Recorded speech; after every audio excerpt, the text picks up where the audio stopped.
lo hemos visto, también lo vemos ahora, y efectivamente ya estamos grabando, así que de algún modo comenzamos.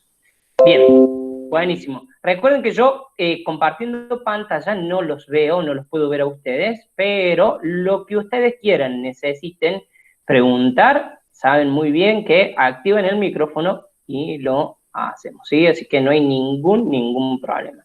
Habíamos comenzado con bautismo y decíamos que el bautismo era la puerta de entrada a la iglesia, esta gran familia de Dios, familia que ni más ni menos conformamos todos nosotros como miembros y que efectivamente Cristo es la cabeza.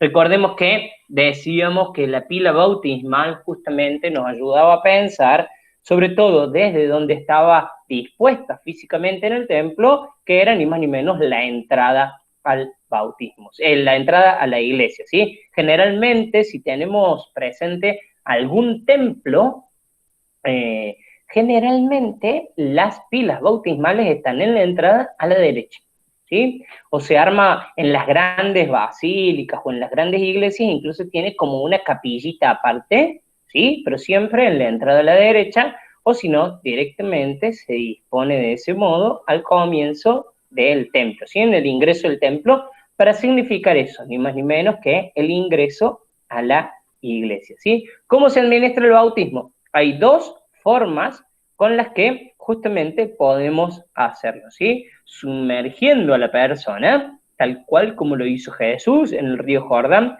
Ahora me acuerdo patente que Marcia había compartido su experiencia en el río Jordán y ni más ni menos ha recibido renovó las promesas bautismales, sobre todo, tal cual como lo hizo Jesús, ¿sí? Recordemos que nos dicen los evangelios que Juan, el primo de Jesús, Juan el Bautista, justamente sumergió en el río Jordán a Jesús. Y decíamos que tanto la cuestión propiamente de la inmersión en el agua como la ablución, esto de derramar agua sobre la cabeza, se hace siempre 3 veces. Y recordábamos este signo concreto del número en todas las cuestiones propiamente de liturgia. Cada vez que hacemos algo 3 veces en la liturgia, no es porque lo hacemos pura y exclusivamente de reiterativo, sino que lo que queremos hacer es ni más ni menos justamente recordar a la Santísima Trinidad, ¿sí? La mayoría de los casos, y tal cual como hoy nosotros recibimos el bautismo en nuestra iglesia católica, generalmente lo hacemos a través de la ablución, ¿sí? Derramando 3 veces agua sobre la cabeza, ¿sí? La fórmula sacramental, vamos a ver que todos los sacramentos tienen una fórmula sacramental. La fórmula propiamente del bautismo es N, cada vez que vean N en los rituales, significa nombre, ¿sí? Y esto es ni más ni menos que Dios nos llama por el nombre. Entonces, por ejemplo, Gladys, yo te bautizo en nombre del Padre y del Hijo y del Espíritu Santo. Y me detengo en el I, porque justamente es en nombre de las 3 personas de la Santísima Trinidad. Hay algunas iglesias, ¿sí?, que se denominan cristianas, pero que el bautismo justamente lo hacen en nombre solamente o del Padre, o del Hijo, o del Espíritu Santo, ¿sí? Entonces, de algún modo, vamos a ver que nuestro bautismo es válido siempre y cuando tenga esta fórmula sacramental. Y es importantísimo que nosotros como catequistas la sepamos, porque ni más ni menos, y también como cristianos que la sepamos, porque ni más ni menos también nosotros vamos a poder ser ministros para justamente administrar este sacramento, ¿sí? ¿Quién puede ser bautizado y qué se le exige al candidato que va a ser bautizado? En primer lugar, toda aquella persona que no ha sido bautizada puede ser bautizado. O sea, miren, no hace falta otro requisito. Todo aquel que quiera ser bautizado y que no haya sido bautizado, justamente es candidato.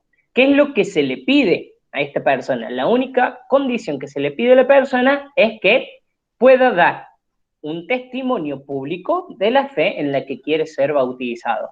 Y entonces, ustedes me van a decir, Matías, ¿qué te pasa? Si yo fui bautizado de bebé 3 días, 4 días, 1 mes, 5 meses, pero ni siquiera hablaba, no podía confesar absolutamente nada públicamente. Pues bien, esa fe confesada públicamente lo hicieron nuestros padres y padrinos en ese momento, ¿sí?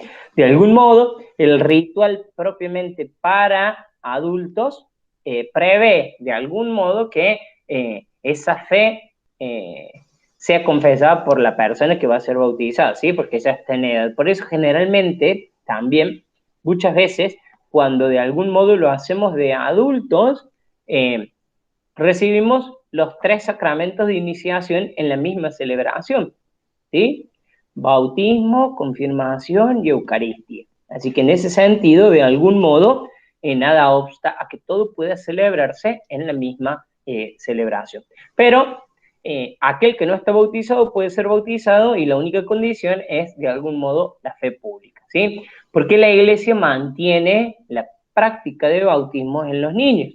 Habíamos dicho que como padres, sobre todo como padres, pero también podemos incluir a los padrinos aquí, lo que queremos es ni más ni menos que lo mejor para nuestros hijos y para nuestros ahijados. Por eso, de algún modo, nosotros queremos hacerle este gran regalo de la fe.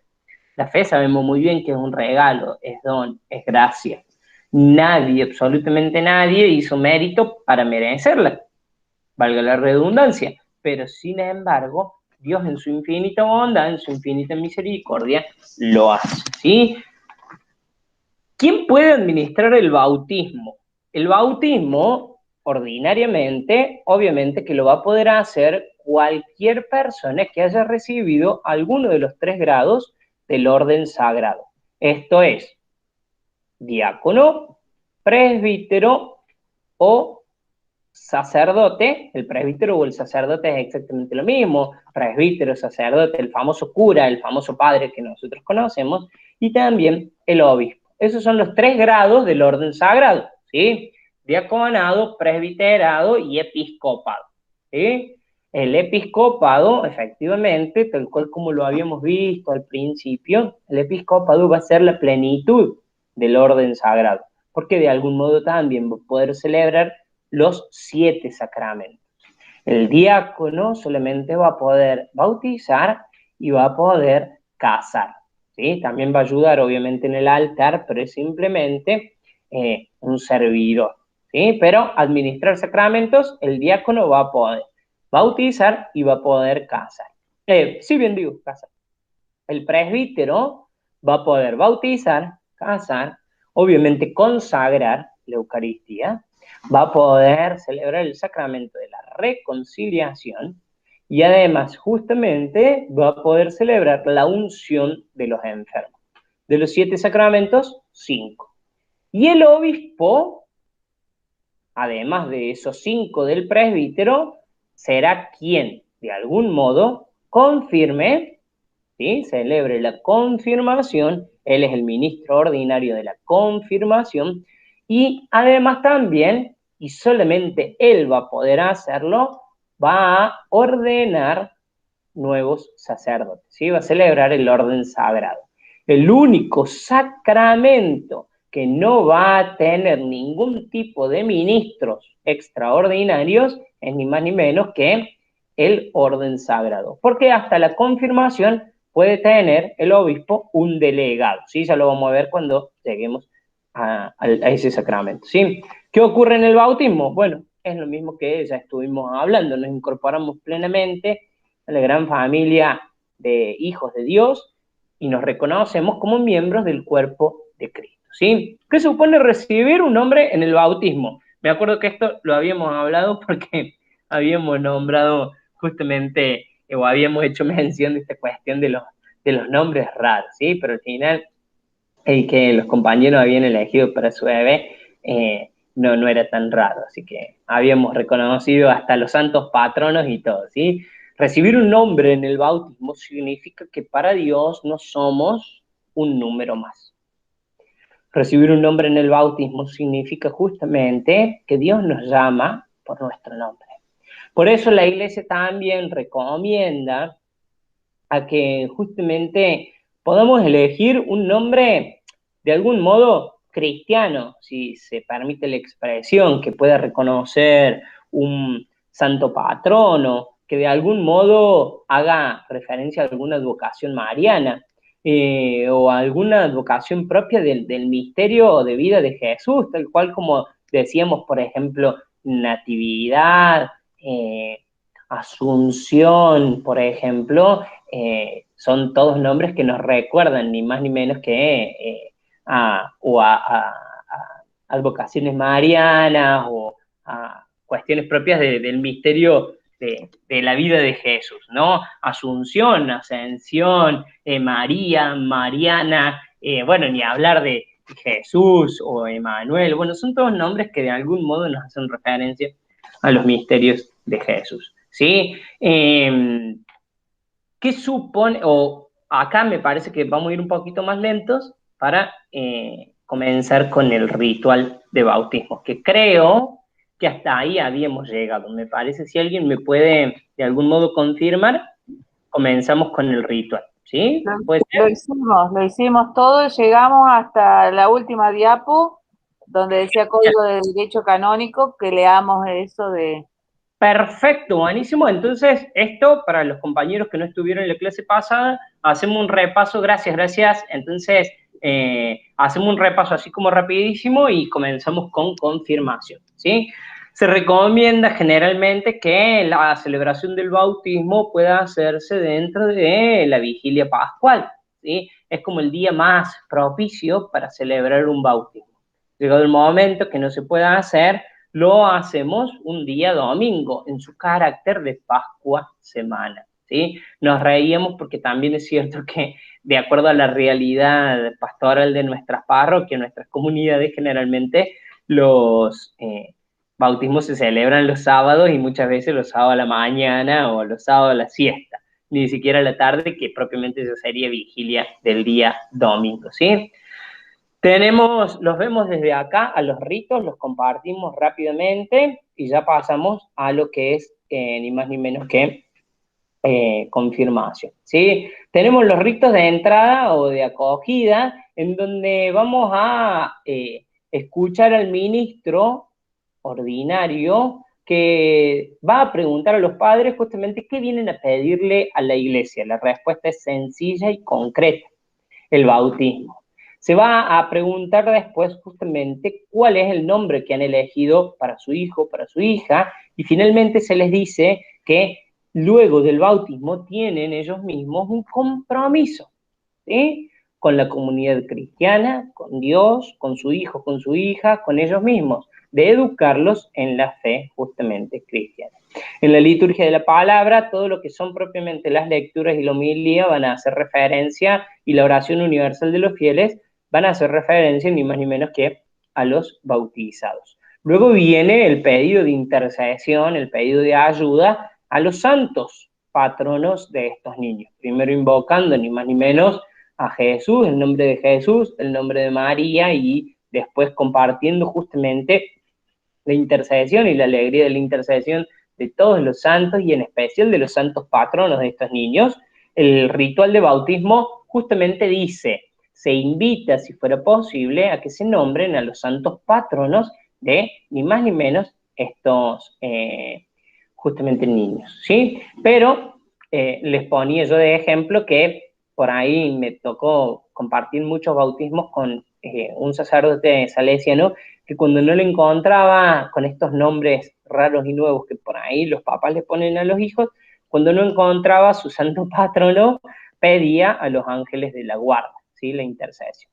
La oración de exorcismo justamente nos va a invitar a pensar en el carácter prospectivo del exorcismo. No es un exorcismo tal cual como imaginamos por ahí en la palabra, o como Netflix nos hace pensar, que es para sacar el demonio. El carácter prospectivo del exorcismo nos invita a pensar en proteger a la persona.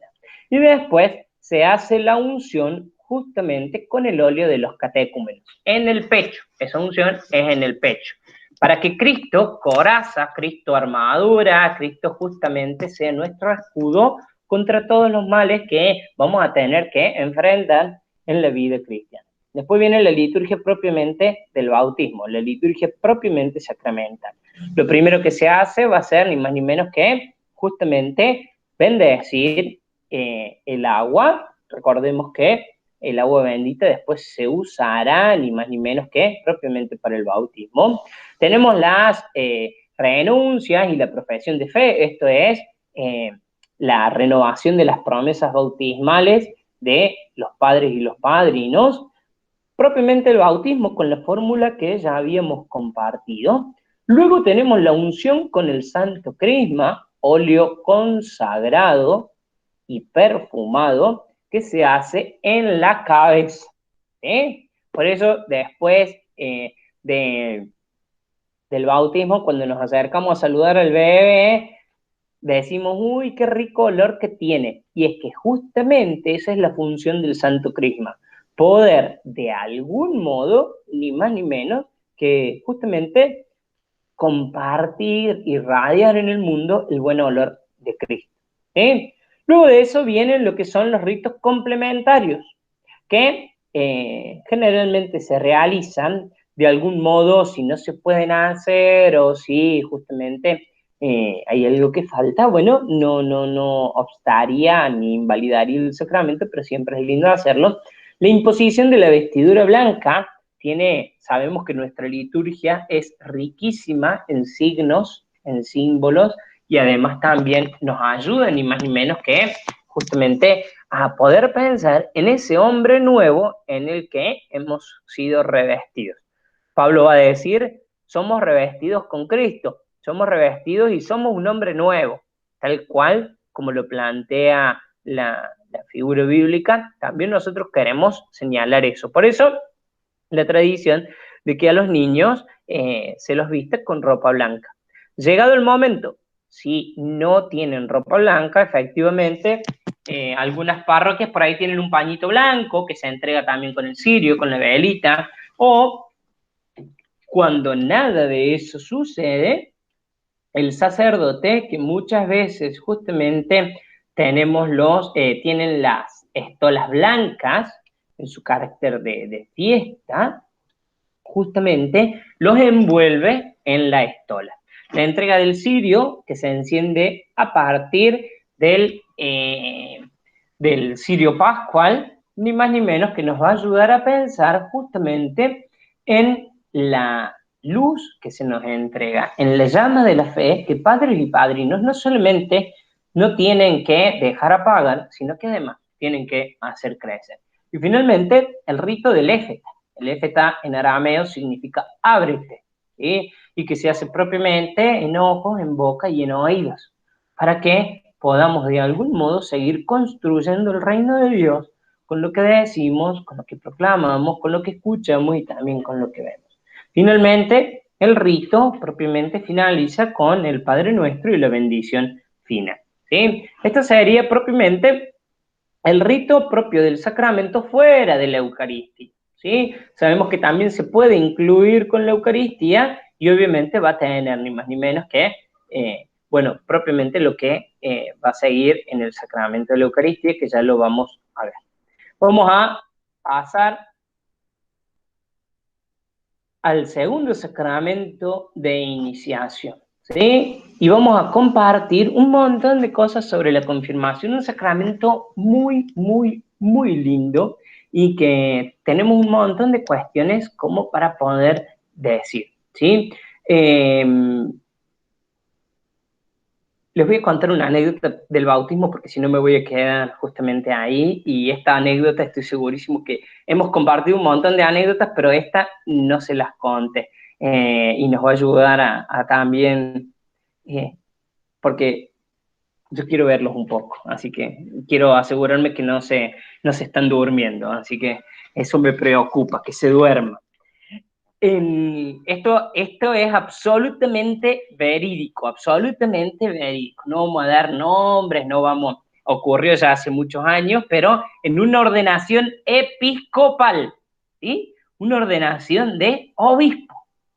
a un sacerdote, lo habían consagrado obispo y justamente lo iban a ordenar. Lo habían ordenado y después de la ordenación viene la famosa tía Pocha, la que todos tenemos, la que siempre quiere meter el bocadillo justo, la que siempre quiere hablar, la que cuenta todo lo lindo y lo bueno y lo hermoso que éramos, y cuenta, ella muy jocosa, vuelvo a insistir, parece un chiste, yo también lo introdujo como si fuera un chiste, pero fue real. La famosa tía Pocha cuenta que era tan, pero tan lindo el obispo cuando era bebé, que bueno, que lo bautizaron con perfume. Con agua no, porque lo bautizaron directamente con perfume, porque era más lindo.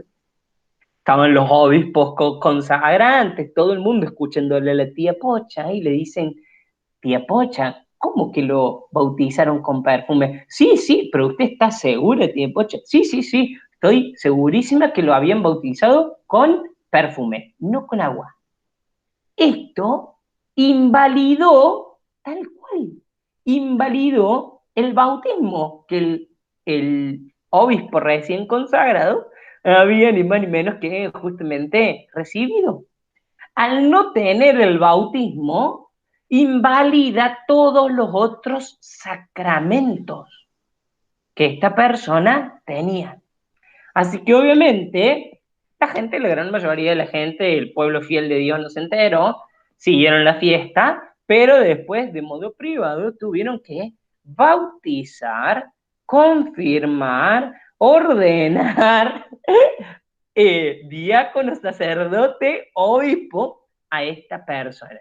Obviamente, y atención, acá hacemos una salvedad, todos los sacramentos que esta persona celebró, todo aquello que hizo en su vida cristiana y obviamente todo aquello que de algún modo fue transitando como cura, como, bueno, neo-obispo o nuevo obispo, es absolutamente válido, ¿sí? Recordemos que no lo hizo de mala fe, no se hace de mala fe, entonces se suple.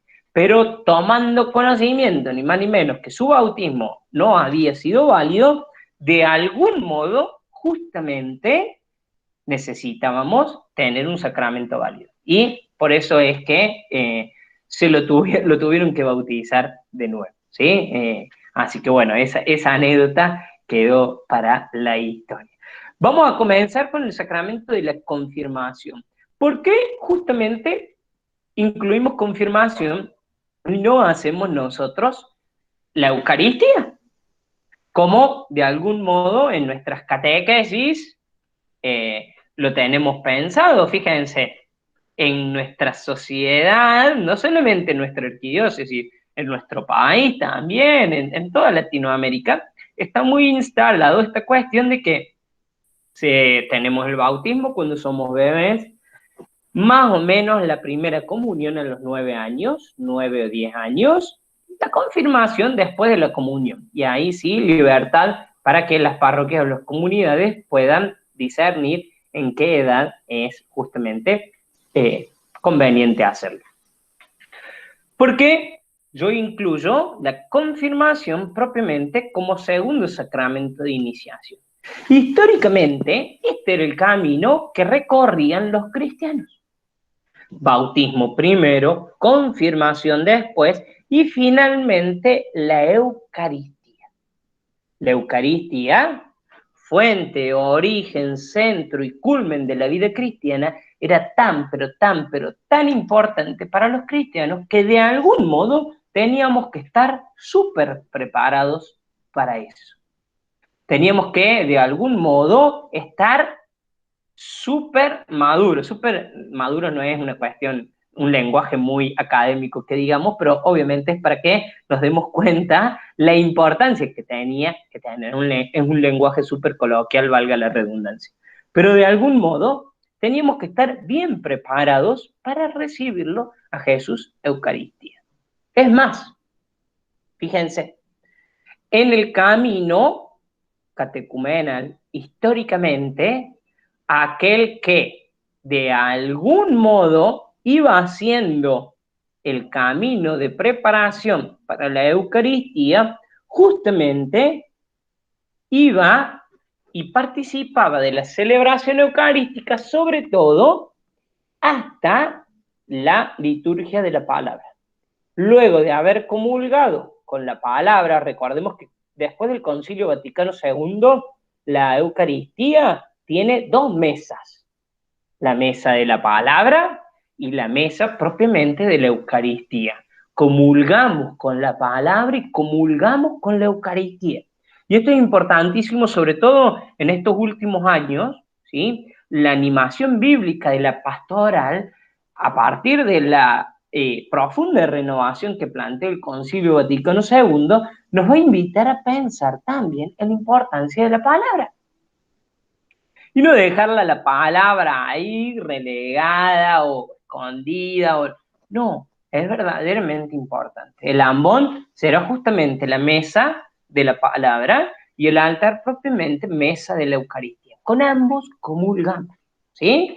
Pero, de algún modo, los catecúmenos que estaban haciendo su proceso de, maduración de la fe, podían participar hasta la liturgia de la palabra, ¿sí? Entonces, luego de la liturgia de la palabra, por más de que hoy nos cueste imaginar eso, pero luego de la liturgia de la palabra tenían que levantarse e irse, hasta que pudieran hacer una opción concreta, madura, y continúen en el camino del discipulado. Para eso, las etapas estaban como bien marcadas, ¿sí? Entonces, el acompañamiento era mayor y las etapas estaban como bien estructuradas, ¿sí? Hoy excede este curso, pero simplemente está bueno que sepamos que de ahí viene propiamente la tradición de, en algunas parroquias, incluso también en otras iglesias, de algún modo, el orden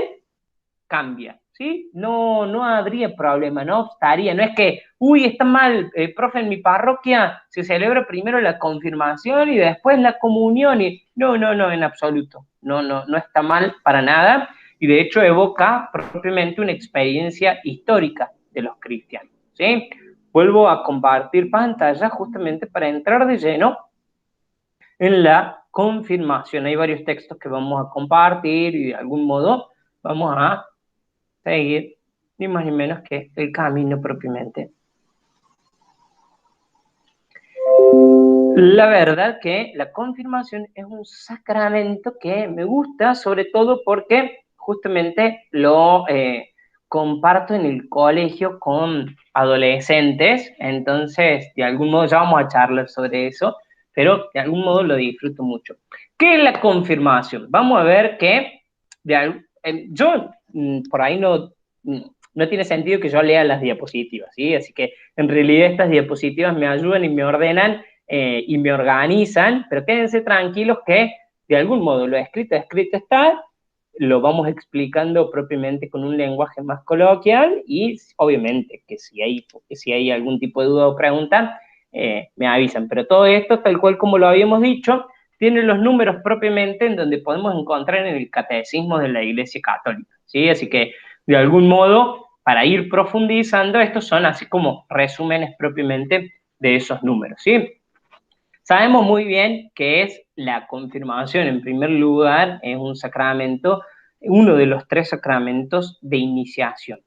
Va a completar el bautismo y decíamos que si bien el sacramento en sí, todo tipo de sacramento en sí, tiene implícito el auxilio del Espíritu Santo, va a haber 2 sacramentos en los que el Espíritu Santo se manifiesta con una fuerza mayor, si se permite la palabra. El bautismo en primer lugar, pero sobre todo, en justamente la confirmación. Recordemos la experiencia concreta e histórica de los discípulos en Pentecostés. Encerrados, ni más ni menos que de algún modo también, los voy a ir viendo, total, puedo justamente ir siguiendo. Recordemos la experiencia concreta de Pentecostés en la que de algún modo justamente los discípulos encerrados, con miedo porque Jesús ya no estaba entre ellos, desorientados reciben el don del Espíritu Santo. A partir de ahí, va a decir Hechos 2, creo que es Hechos 2, 8, recibirán la fuerza del Espíritu Santo y serán mis valientes testigos. Fíjense qué hermoso. El Espíritu Santo nos va a hacer valientes testigos, no cualquier tipo de testigos, sino valiente, con fuerza, ni más ni menos, para anunciar a Cristo, ¿sí? Y fíjense, vamos a recibir la fuerza para ser testigos y convertirnos miembros plenos y responsables de la Iglesia si hacemos y celebramos este sacramento absolutamente libres. Y en esto, atención acá, todo sacramento va a requerir la libertad de la persona. Y atención con esto, si la persona no es libre, el sacramento es inválido, es nulo. ¿Sí? Por eso, en algunas cuestiones concretas, tal cual como lo vamos a ver en el matrimonio, y también porque responde a una cuestión histórica concreta, que ya lo vamos a decir cuando veamos matrimonio, en el matrimonio se pregunta a las personas si son absolutamente libres. Y por favor, atención acá, catequistas. Seguramente muchos de ustedes ya están en comunidades, ya están en parroquias y ya tienen contacto con jóvenes que se están preparando para la confirmación. Pregúntenle si son libres. Hablen sobre la importancia de la libertad. No es porque mamá me manda, porque mi abuela quiere ser mi madrina, o porque yo después me quiero casar por iglesia, entonces sí o sí tengo que estar confirmado. Por favor, hablemos sobre la libertad de la persona, la libertad de los hijos de Dios y la importancia para celebrar el sacramento. ¿Sí? Es súper importante que esto podamos compartirlo. ¿Sí, Valen? O sea, ¿es para todos los sacramentos? Sí, es para todos los sacramentos. ¿Y en el bautismo? Justamente, eso es lo que estaba por aclarar, ¿sí? Ah, En perdón. el bautismo, no, por favor. En el bautismo, la libertad va a estar suplida por padres y padrinos, que van a ser ni más ni menos que tutores de la persona. Lo mismo que, por ejemplo, valen en la unción de los enfermos. El enfermo, lamentablemente me pasó compartir un alumno que, bueno, lamentablemente ya falleció hace 2 o 3 años, quedó cuadripléjico. La familia pide la unción de los enfermos. Entonces podríamos decir, profe, vos me estás diciendo que sean justamente libres, pero si está cuadripléjico no puede manifestarse, ¿sí? Entonces no es libre. No es que no sea libre, es que la voluntad, la libertad de esta persona ha quedado suplida ni más ni menos que por los que están a cargo de esa persona. ¿Sí? Obviamente que el que de algún modo está transitando sus días finales no va a ir a pedir, o sí, si estuviera en su sano juicio, pero a aquel que no tiene conciencia de sí, o no puede moverse, o no puede hablar, indudablemente que otro va a pedir por él, ¿sí? Pero ¿qué pasa, por ejemplo? Sí, vale. Sí, Perdón, sí. lo último.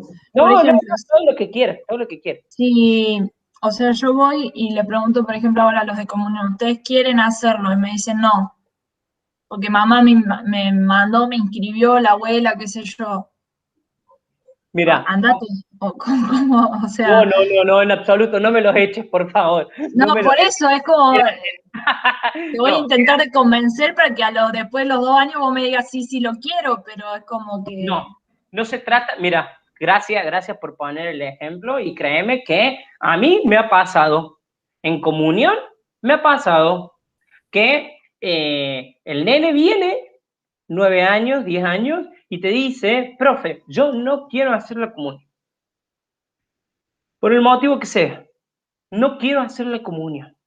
A esa edad, el Código de Derecho Canónico va a decir, no podemos obligar en absoluto. La fe no se impone, se propone. ¿Qué es lo que hay que hacer? Y acá, Valen, atención, porque es importantísimo el tacto del catequista. ¿Sí? la prudencia del catequista acá va a tener que ser protagonista. ¿Cómo yo abordo esta delicada situación? ¿Qué hicimos? En primer lugar, escucharlo al niño. Al niño ni hablar si es adolescente. Si es adolescente, hay cuestiones que se pueden participar a los padres y hay cuestiones que no. ¿Sí? Y en ese sentido también hay que confiar en el tiempo de Dios, que no es el mismo tiempo que el nuestro. ¿Sí? Y no es una cuestión de espiritualizar o hacer infantil o volver infantil nuestra fe. Ay, bueno, si Dios así lo quiso, por algo será. No, ¿sí? Pero es decir, a ver, de algún modo hay que saber que los tiempos de Dios no son mis tiempos. Y si este niño o este adolescente hoy por hoy no quiere hacerlo, yo no lo puedo obligar en primer lugar.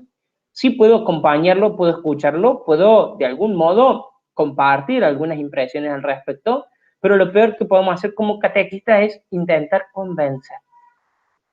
Porque es como venderle, querer, ¿vieron cuando uno va, no sé, a una casa de electrodomésticos y estamos viendo celulares? Entonces, mira, este celular es el mejor, que no sé qué, no sé cuánto. Yo llego a casa, ni siquiera prende el celular y ya agarré, lo tiré y lo revolví. Con la fe pasa exactamente lo mismo. No puedo venderle pepitas de oro a alguien sabiendo que somos de barro. ¿Sí? La fe se propone, no se impone. Pero ¿qué podemos hacer en ese caso, Valen? Y que yo lo he hecho.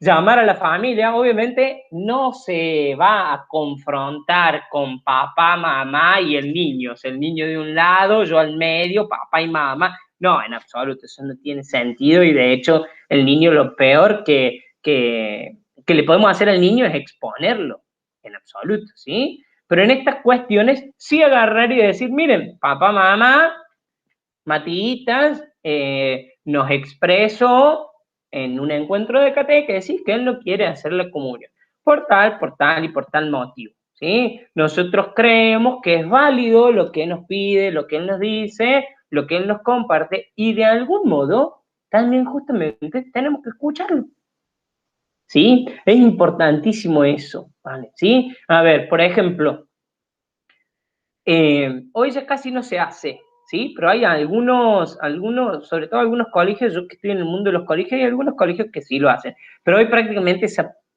práctica, valga la redundancia, ya ha caído en desuso. Mandar a confesar a todos los alumnos de un curso. No, pregúntame si quiero, ¿sí? O fíjate a ver si estoy dispuesto. Volvemos a insistir, si no hay libertad, no hay sacramento válido, ¿sí? ¿Qué sucede? Y yo sé, no porque me hayan contado de confesiones, porque no podrían hacerlo, pero tengo muchos amigos sacerdotes. ¿Qué sucede en esos casos? Padre Andrés, la verdad, no quiero confesarme, me obligan a confesarme. Bueno, si el padre Andrés es piola, si el padre Andrés verdaderamente sabe que no puede confesar contra la voluntad de la persona, va a decir, bueno, quédate tranquilo. Vuelvo a insistir, mi padre Andrés, mi amigo Andrés, lo hace. Bueno, ¿no querés confesarte? Charlemos un rato. No en calidad de confesión. No te voy a absolver, porque si vos no querés ser perdonado, no querés. No. Pero charlemos, al menos hagamos la mímica. Este padre Andrés, verdaderamente un salesiano, muy amigo mío, y que tiene mucho feeling con los jóvenes. Padre Andrés, mi mamá y mi papá que están ahí atrás, porque en la misa sucede, mi mamá y mi papá que están ahí atrás, me mandan a confesarme. Bueno, charlemos y yo te doy la bendición al final, para que ellos crean que yo te confesé. Total, queda entre nosotros, vos no te hagas problema.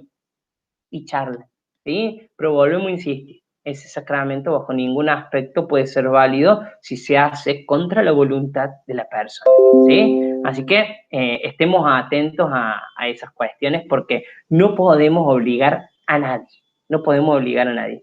Mucho menos también, y esto es muy frecuente, ya vamos a hablar sobre el padrino, ¿sí? Tenemos ahí un archivo especial para compartir sobre el padrino, ya vamos a charlar sobre el padrino de confirmación. Pero vamos a ver que es muy frecuente que no, mi mamá quiere que sea mi tía, porque ella le prometió, o no, no, mi papá me pidió que sea mi abuelita, que tanto me quiere, bueno, pero ¿y vos querés que sea tu abuela? No, yo quiero que sea mi primo, profe, porque de algún modo, ¿no? La libertad tiene que estar en todo el sacramento, en todo momento, en toda elección. Y vamos a ver, y también nosotros como catequistas vamos a poder fundamentar por qué, sobre todo, la libertad en la elección del padrino es tan importante. Y no tenemos que darle por sentado o de algún modo obligarlo a la persona que reciba tal o cual padrino, ¿sí? Así que ya vamos a compartir a medida que vamos avanzando. Si alguno está, que de hecho también lo pueden hacer, seguir, ustedes tienen el archivo de la confirmación, vamos a ir siguiéndolo. Sí, María levantaba la mano. Dale, María. Hola, profe Mati. Entonces nosotros, por ejemplo, debemos decirle a ese niño los derechos que tiene, sí, o a esa persona, o no. A ver, sí, totalmente. A ver. Porque muchas personas no lo saben, por eso digo, no es que me ha pasado, muchas personas que ignoran que tiene ese derecho. Totalmente. A ver, ¿qué sería lo mejor, sobre todo en la comunión? Quizás con los adolescentes sí se puede charlar. Y a ver, si bien hay libertad con respecto a esto de las edades, yo para mí, pero esto es Matías Leiva, no porque lo diga ni el código, ni esto es Matías Leiva, ¿sí? A nivel personal se los digo. Yo la verdad es que prefiero que mientras más grandes puedan confirmarse, mejor. ¿Sí? Nosotros en los colegios, por lo pronto en los que estamos, los chicos están haciendo 16, 17 años, algunos con 18 años, la confirmación, ¿sí? Porque el camino es otro, porque verdaderamente ya nadie te obliga, porque es una invitación y vas por tus propios medios, porque el ida y vuelta puede ser distinto, y porque ahí uno justamente puede identificarse no solamente como miembro de la iglesia, sino como seguidor de Cristo. Yo sé para qué estoy acá, por qué estoy acá, reconozco que la iglesia tiene luces, tiene sombras, pero yo quiero construir desde adentro, no tirar piedras desde afuera. Entonces, indudablemente, mientras la persona es más grande, puede de algún modo justamente poder, valga la redundancia, elegir, optar, discernir, ¿sí? Yo hice la confirmación con 9 años. 9 años. 8 años hice la comunión y con 9 años hice la confirmación. Yo, gracias a Dios, que creo que salí mínimamente bien. Bueno, un poco torcidito salí, pero no tengo todos los papeles en regla. Pero más allá de eso, yo no sé si sabía o no sabía. ¿Sí? A mí me gustaba la catequesis, mi hermano iba, yo compartía, pero no sé si de algún modo podía estar no sé, lúcido, atento y saber bien qué era lo que en ese sentido iba a pasar. Marce, levantaste la mano y después Miriam también. Dale, Marce, te escuchamos.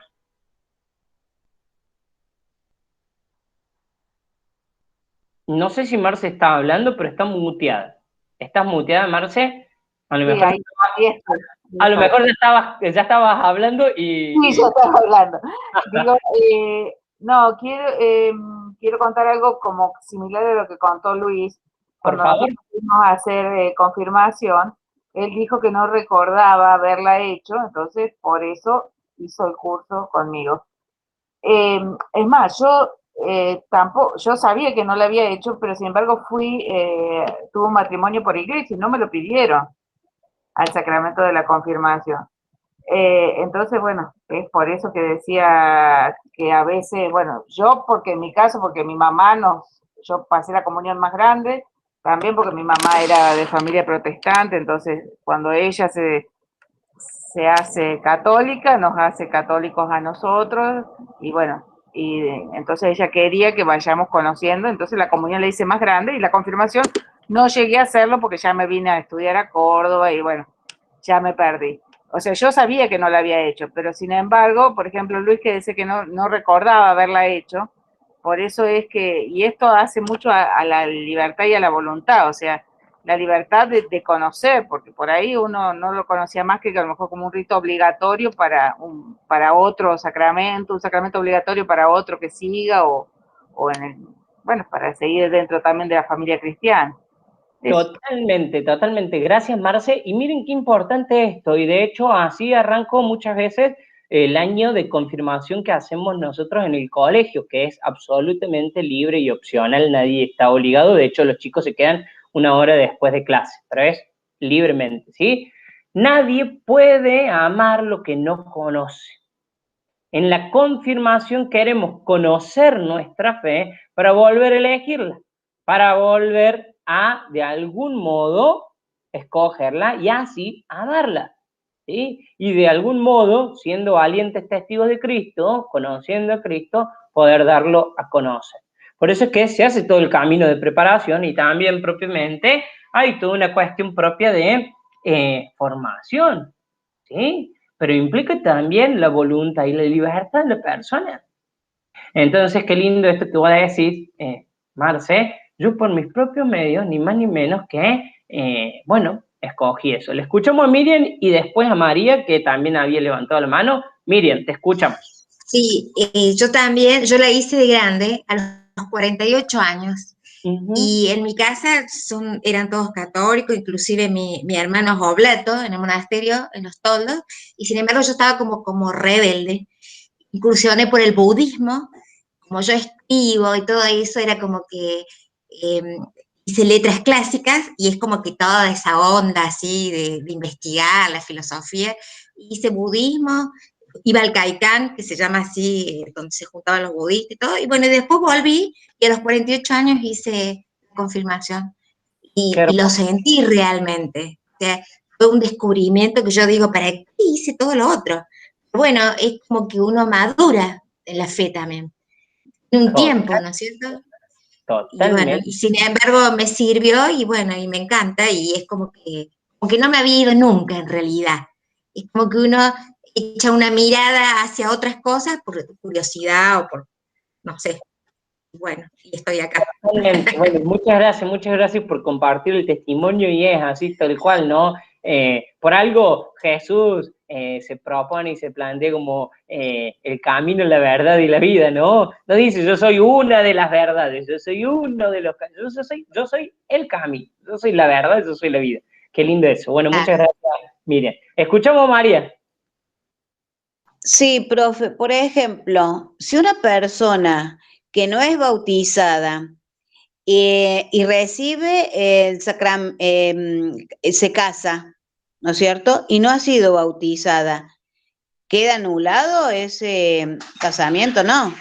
Vamos a ver, eso ya es una pregunta que te voy a responder en matrimonio, así que pasa palabra. No, esa pregunta la vamos a compartir en matrimonio, porque existe diferentes tipos de figuras en el matrimonio. No es inválido en absoluto, ¿sí? Lo que pasa es que de algún modo vamos a tener que pedir una dispensa especial, una autorización especial, y vamos a ver que no es lo mismo, por ejemplo, un matrimonio entre cristianos católicos, un matrimonio entre cristianos, que puede ser, por ejemplo, un católico y un evangelista, o un matrimonio entre un cristiano católico y, no sé, un musulmán.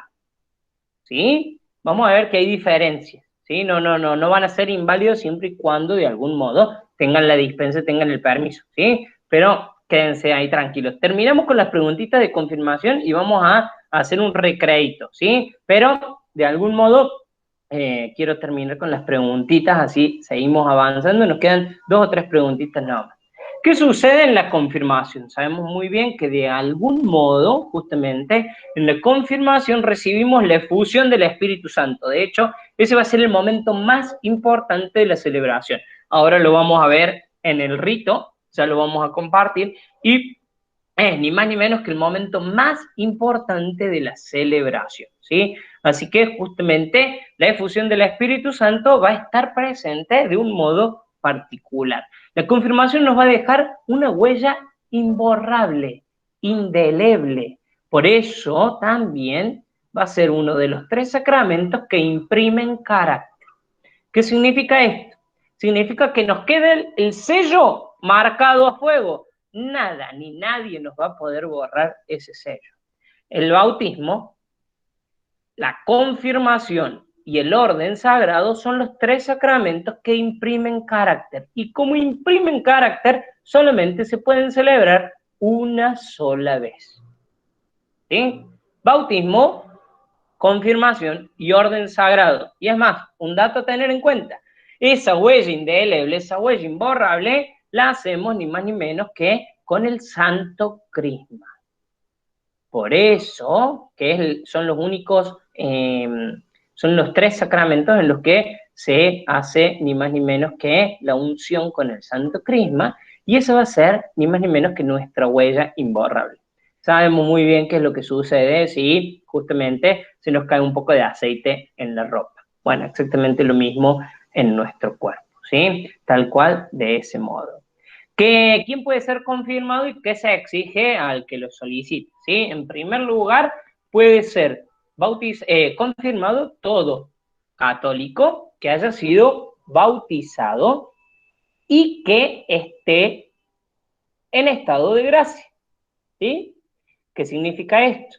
Significa que la confirmación es un sacramento de vivos. Significa ni más ni menos que para recibirlo, para que de algún modo el Espíritu Santo pueda actuar con total plenitud en mi interior, yo tengo que haber dejado toda esa mochila que me hace más pesado el camino. Tengo que de algún modo estar cerca de Dios, ¿sí? Reconciliado. ¿Quién puede administrar la confirmación? La confirmación la va a administrar el obispo. ¿Sí? El obispo va a administrar la confirmación. Ah, Matías, pero a mí me confirmó el padrecito Juan que era el de nuestra parroquia, o era el de la parroquia de al lado. Sí, por cuestiones pastorales, atendiendo también a que nosotros tenemos solamente 3 obispos para toda una vasta arquidiócesis que es enorme, a veces obviamente que los pastores no pueden. Entonces, desde el arzobispado se va a delegar explícitamente, y atención acá, la delegación tiene que ser explícita, ¿sí? Tiene que quedar asentada en los registros del arzobispado. Entonces, ¿cómo se hace esto en cuestiones? Seguramente muchos de ustedes lo hicieron. ¿Cómo se hace esto en cuestiones propiamente de la vida cotidiana de la comunidad? Yo tengo confirmaciones. Si el párroco o la secretaria parroquial no lo hacen, pues bien, entonces yo agarro y tengo que llamar al arzobispado, 422-1015, pido hablar con el canciller, ese es el número del arzobispado, no te rías, ¿vale? Cualquier cosa anótatelo ahí para cuando tengas que hablar con Monseñor Claro, me llamó la atención como el número de emergencia, digamos. Claro, tal cual. Aprendido. Marcá 2020 y recibí el óleo de la ciudad, tal cual. 422-1015, ese es el número del arzobispado. Se pide hablar con el canciller del obispo, que es el que de algún modo va a llevar estas cuestiones, actualmente el señor Silvio Loto, y se comunica la fecha de confirmación. Entonces, les cuento y les comparto porque lo hice muchas veces con esta cuestión propia de los colegios. Buen día, Silvio. El 22 de octubre tenemos confirmación de los chicos del Colegio de la Inmaculada en la iglesia San Francisco. Bueno, pues bien. ¿Quién es el capellán? El capellán del colegio es el padre tanto. Bueno, muy bien. Yo una semana antes, dice Silvio, déjame un número de contacto. Yo una semana antes de la confirmación te voy a decir si va el obispo, si mandamos nosotros a un sacerdote o si confirma el capellán del colegio. Pero atención, sea quien sea de estos 3, indudablemente va a haber un mandato expreso del obispo, ¿sí? Por eso está autorizado, no es que el padrecito decide la confirmación tal día y, bueno, eso ocurre en tiempos normales. No sé si vamos a volver a tiempos normales post-COVID, o no sé si en algún momento se va a ir el COVID, pero sí les cuento lo que resolvió el obispo para estos últimos meses y por lo pronto mientras dure la pandemia, ¿sí? El obispo sacó un decreto en el que autorizaba a todos los párrocos a celebrar las confirmaciones sin necesidad de mandato expreso.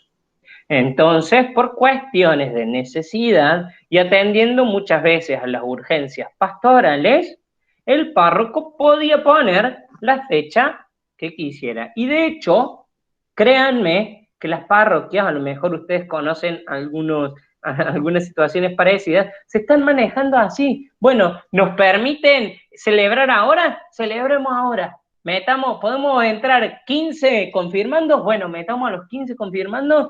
La semana que viene veremos si seguimos abiertos, si no seguimos abiertos, si podemos celebrar o no podemos celebrar, pero fíjense, por estos tiempos tan raros y tan nuevos, el obispo ha permitido, bajo decreto justamente, que no sea necesario el mandato expreso, ¿sí? Así que el párroco puede de algún modo poner la fecha que quiere y celebrar las confirmaciones de ese modo, ¿sí? Gla, sí, por favor.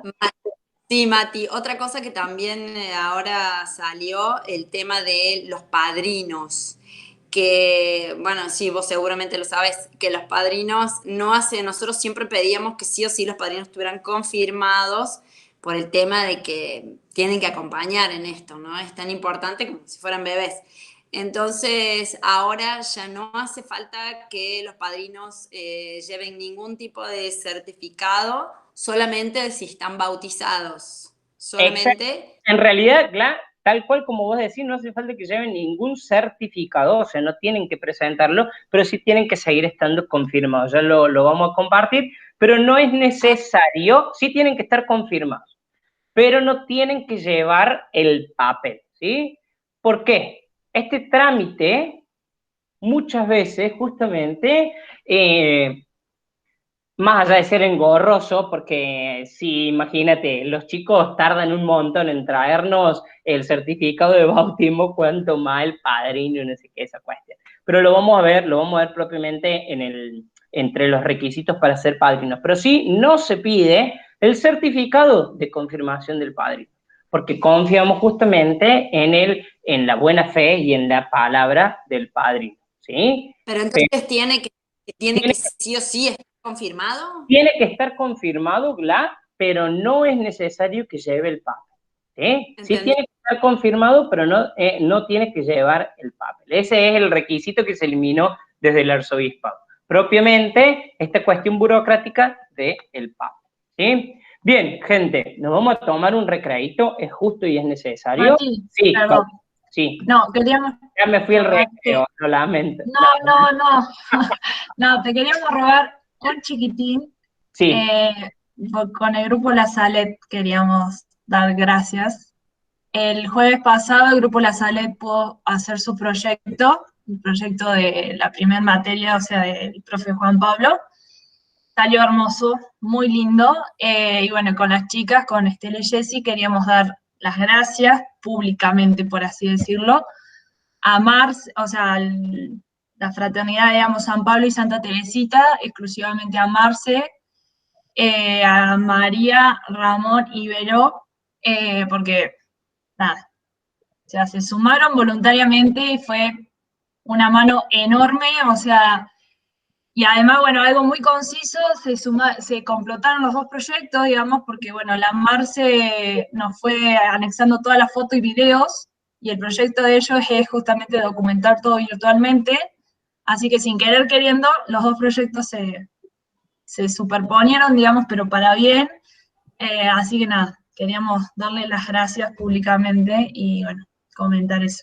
Estuvo muy lindo, así que los chicos de primero sé que también lo disfrutaron y hubo mucho. Bueno, el profe Mati también gracias que nos descontracturó, porque estábamos así. Rompió el hielo el profe Mati, gracias.